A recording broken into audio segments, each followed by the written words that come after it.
Et nous allons donc passer à la monture qui, j'espère, sera un fidèle destrier qui vous mènera par Mont et par Vaux pendant longtemps. Donc c'est un vélo d'origine allemande de marque Kalkoff, qui est une marque a priori fiable, à ce qu'on m'a dit, parce que je cherchais quelque chose de simple, fiable, facilement réparable. Donc voilà, vous avez un petit aperçu. Il y a 2 roues, une selle, un guidon, c'est fantastique. Alors devant on a une fourche suspendue réglable, donc là on peut durcir ou ramollir la suspension. Alors de préférence, moi j'aurais préféré même sans suspension, mais c'est pas grave, on l'a durci et comme ça on pompe pas trop dans les montées. Un bidon d'1 litre, 24 vitesses, bon des pédales en plastique, c'est pas de l'alu. Porte-bagages 25 kg, très simple. Alors la dynamo est dans le moyeu, ce qui est pratique puisque ça évite de casser une dynamo et ça tient vachement mieux le froid, même si à mon avis on ne devrait pas trop en retrouver. Donc l'éclairage à l'arrière, un condensateur, ce qui fait que quand on s'arrête ça continue à clignoter.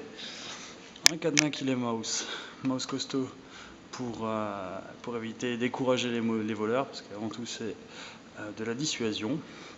Donc les freins. Alors les freins en fait c'était marrant parce qu'ici vous voyez qu'il y a des freins V-brake, mais à l'origine sur ce vélo il y avait des freins à disque super performants. Par contre j'ai demandé à ce qu'ils me mettent des freins V-brake moins bien. Pourquoi? Tout simplement parce que si on est à l'étranger c'est vachement plus facile de trouver ce type de frein, ce type de pièces, c'est plus facile à réparer, à entretenir, il n'y a pas de problème hydraulique. Donc moi je voulais un truc simple, robuste. Donc ça correspondait vachement mieux.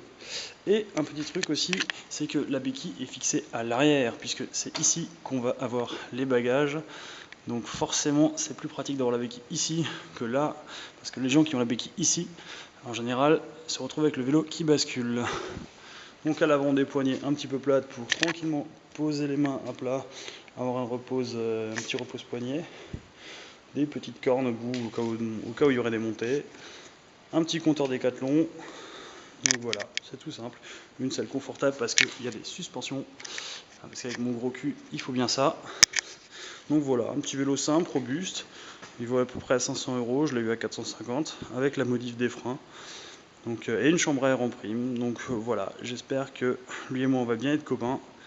Et que surtout on va faire un très bon voyage.